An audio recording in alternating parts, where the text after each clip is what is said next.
आज हम आप लोगों के साथ मैथ को डिस्कस करने जा रहे हैं। आप लोग आज मेरा मैथ का वीडियो देखिएगा जिसमें आप लोगों को मैथ्स में जो भी एनटीपीसी, रेलवे और ग्रुप डी के लिए इम्पोर्टेंट है उन सारे चैप्टर को हम आप लोगों को बेसिक से डिस्कस करेंगे और एक एक चीज़ों को आप लोगों को कंसेप्ट के साथ और क्वेश्चंस के साथ आगे बढ़ते हुए हम एक एक चैप्टर को आप लोगों को daily day by day discuss करते रहेंगे। आइए आज हम लोग पहले चैप्टर की ओर शुरुआत करते हैं जो सबसे बेसिक चैप्टर है जिसे हम लोग बोलते हैं। आप लोग इस चैप्टर के सिवाय आप मैथ में आगे नहीं बढ़ सकते हो, तो इस चैप्टर को आप लोगों को बहुत अच्छे से और बहुत डिटेल से समझना है। पहला चैप्टर हम नाम डालते हैं नंबर सिस्टम। नंबर सिस्टम का मतलब क्या होता है? संख्या पद्धति। नंबर सिस्टम का मतलब होता है संख्या पद्धति। तो अब हम आप लोगों को इसमें जितनी भी बेसिक जानकारी होती है, इससे जितने भी टाइप के क्वेश्चंस बन सकते हैं और जितने भी टाइप के रेलवे और एनटीपीसी में पेपर में आज तक के क्वेश्चन आए होंगे, हम आपको सब डिस्कस करने जा रहे हैं सीबीटी 1 के लिए और सीबीटी 2 के लिए। तो नंबर सिस्टम में आप लोगों को कितने टाइप के क्वेश्चन आते हैं हम आप लोगों को स्टेप बाय स्टेप डिस्कस करने जा रहे हैं। आप लोग पहला क्वेश्चन आप लोग देखते होंगे। पहले क्वेश्चन पे आप लोग नंबर सिस्टम में जानिए नंबर का मतलब क्या होता है? संख्या। अब संख्या क्या है? संख्या आप लोगों को आप लोग देखते होंगे 1 2 3 4 5 डैट डॉट्स 100 तक, ये सब कुछ आपका क्या है? एक नंबर है। आप लोगों को पता है संख्या कई तरीके की होती हैं, तो हम कई सारी संख्याओं के बारे में आप लोगों को डिस्कस करने जा रहे हैं। पहली संख्या होती है प्राकृतिक संख्या, जिसे हम लोग बोलते हैं नेचुरल नंबर, प्राकृतिक संख्या, और दूसरी संख्या होती है पूर्ण संख्या।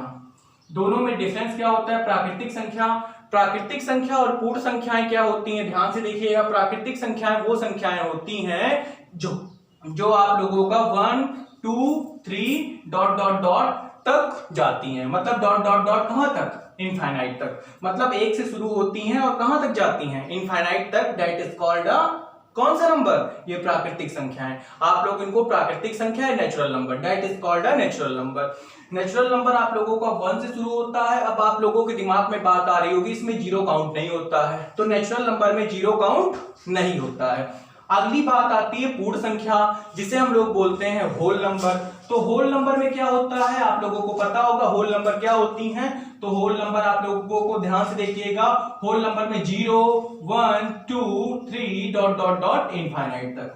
मतलब आप लोग इसमें जीरो को भी काउंट करते हो। यहां पे आप लोगों का जीरो नहीं था। पूछा जाता है क्वेश्चन।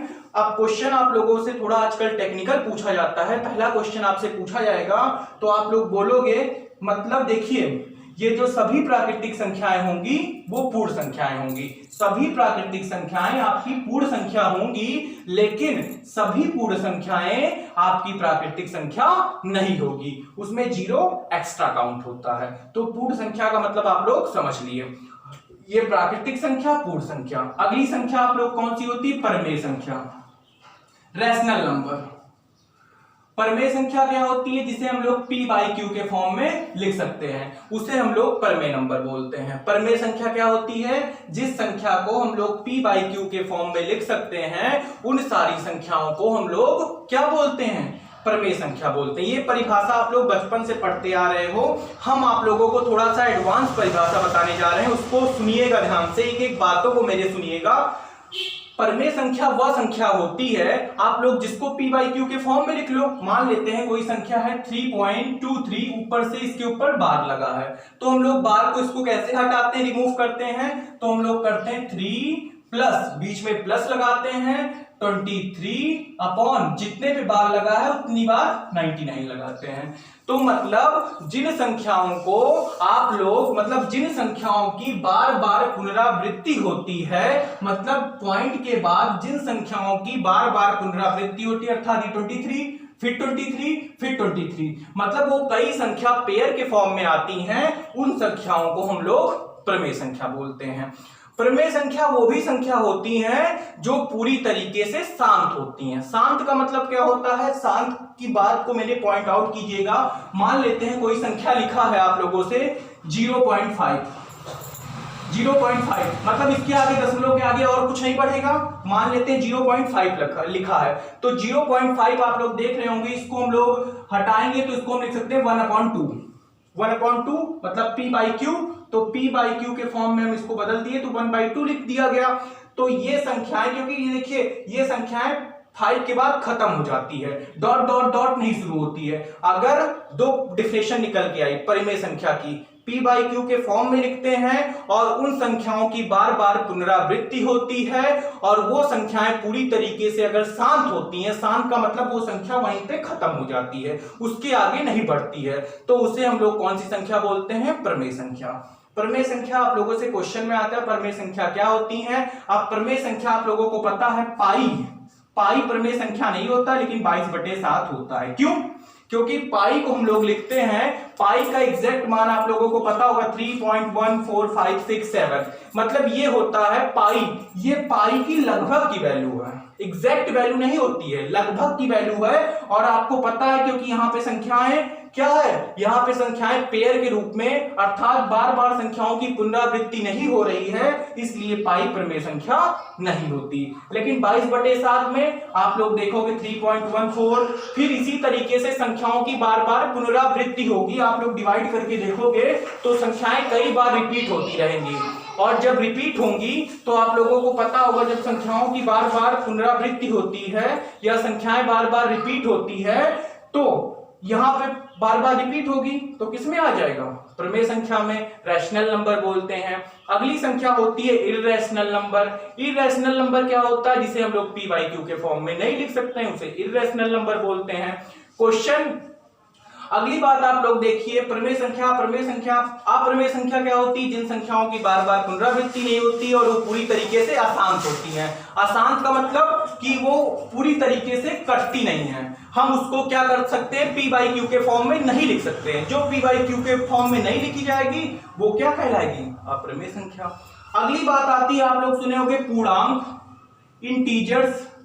पूर्णांक क्या होते हैं? तो पूर्णांक में आप लोगों को पता है क्या होता है? -3, -2, -1, 0, +1, +2, +3, ये सब कुछ पूर्णांक है। तो पूर्णांक -3 से, मतलब माइनस से शुरू होकर के कहां पे खत्म होता है? प्लस में, और माइनस प्लस का जो अंतर आता है वो माइनस आता है, तो माइनस से शुरू होकर के प्लस पे खत्म हो रहा है। तो आप लोग देख रहे होगे 0 कॉमन है, तो आप लोग बोल सकते हो कि पूर्ण संख्याएं भी, जो पूर्ण संख्याएं होती है उसमें भी 0 लिया जाता है और आपके इंटीजर में भी 0 लिया जाता है। जैसे क्वेश्चन रेलवे का बहुत आया है, आप लोग रेलवे में देखिएगा एक क्वेश्चन आप लोगों से पूछा गया था, -√2, या आप लोग माइनस हटा दीजिए, या √2 की पावर √2, फिर √2 की पावर की होल की पावर √2। अब पता है √2 n इंटू n है, घातांक में आप लोगों को सर्ड या करडी में मैंने ये बताएंगे। √2 इंटू √2 कितना होता है? 2, और √2 की पावर का स्क्वायर क्या होगा? 2। तो आप लोगों को पता है 2 क्या है? इंटीजर है, तो 2 क्या हो गई? पूर्णांक हो गई। तो पूर्णांक पे क्वेश्चन आता है, ऐसे क्वेश्चन को आप लोगों को बताना पड़ता है क्या पूर्णांक है? तो वहां पूर्णांक है। पूर्णांक में आप लोग देख रहे हो क्या है? 0 भी काउंट है, पूर्ण संख्या में भी 0 काउंट है। अगली संख्या आती है, आप लोग सुने होंगे नाम, सम संख्या। सम संख्या वो संख्याएं होती हैं जो 2 से पूरी तरीके से क्या होती हैं? डिविजिबल होती हैं, मतलब वो 2 से पूरी तरीके से डिविजिबल होती हैं, that is called a even number. उसमें 0, 2, 4, 6, 8 ये सारी संख्याएं आती हैं। अगली बात आती है, अगली संख्या आती है विषम संख्या। पहले विषम संख्या समझ लीजिए, जो 2 से डिविजिबल नहीं होती है, अर्थात क्या होगा आपका? 1 होगा, 3 होगा, 5 होगा, 7 होगा, 9 होगा, 11 होगा, ये सारी संख्याएं क्या होंगी आपकी? क्या होंगी आपकी? Even number, sorry odd number होंगी, जिसे हम लोग बोलते हैं विषम संख्याएं। अगली संख्या आप लोगों की आती है सम संख्या, समझे, जो 2 से डिविजिबल है। विषम संख्या जो 2 से डिविजिबल नहीं है, मतलब 2 से वो डिविजिबल नहीं है। 2 से डिविजिबल वही होंगी जो 2 के अंतर पे आएंगी, और जो 2 से डिविजिबल नहीं होंगी वो 2 के गैप पे नहीं आएंगी। वही सारी संख्याएं आप लोगों की क्या होंगी? विषम संख्या। अगली बात आती है अभाज्य संख्या। अभाज्य संख्या बहुत इंपॉर्टेंट है, बहुत इंपॉर्टेंट ये पॉइंट है। प्राइम नंबर, प्राइम नंबर वो संख्याएं होती हैं, सबसे इंपॉर्टेंट बात ये आता है, पहले प्राइम नंबर सुनिए होता क्या। प्राइम नंबर वो संख्याएं होती हैं जिनका एचसीएफ का मतलब होता है हाईएस्ट कॉमन फैक्टर, जिसका हाईएस्ट कॉमन फैक्टर हमेशा ऑलवेज 1 होता है।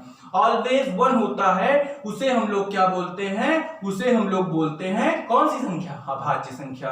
या आप लोग दूसरी डिफिनेशन इसकी ये भी निकाल सकते हैं, अभाज्य संख्याएं वो संख्याएं होती हैं जिसके सिर्फ और सिर्फ दो क्या हो, फैक्टर हो, एक तो वो खुद हो और दूसरा 1 हो, तो उसे भी हम लोग प्राइम नंबर बोलते हैं। तो सबसे छोटा प्राइम नंबर क्या है, 2।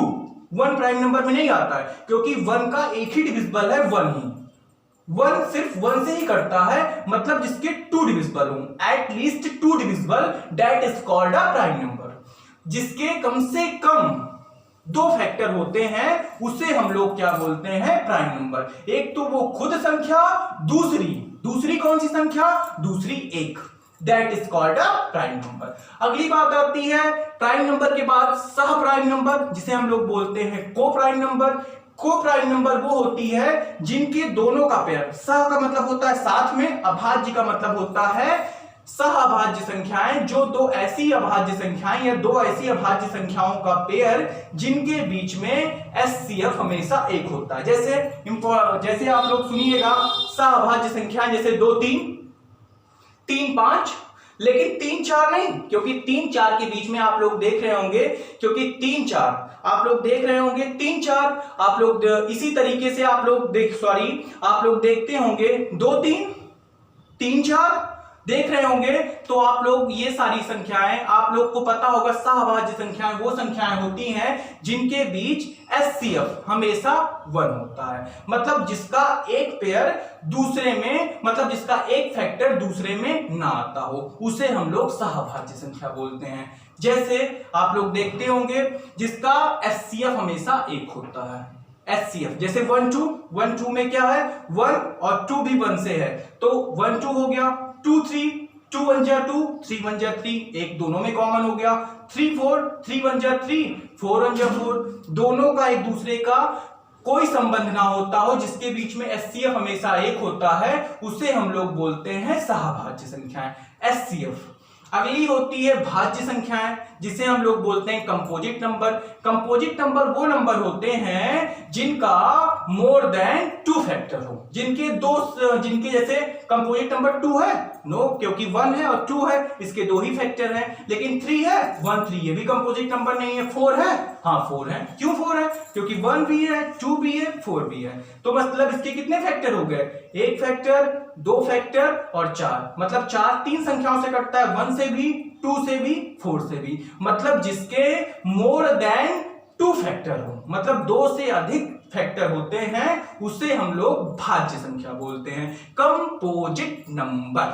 ये बात समझ में आई आप लोगों को, कंपोजिट नंबर आप लोग समझ गए होंगे। तो इसी तरीके से क्वेश्चन आता है सबसे छोटी अभाज्य संख्या क्या है, सबसे छोटी अभाज्य संख्या आप लोग बताओगे क्या, सबसे छोटी अभाज्य संख्याएं 2 है, सबसे छोटी अभाज्य संख्या 2 है, सबसे छोटी भाज्य संख्या 4 है, क्योंकि 4 की कितनी फैक्टर है, 4 का 1 भी है, 2 भी है, 4 भी है, तो that is called a composite number.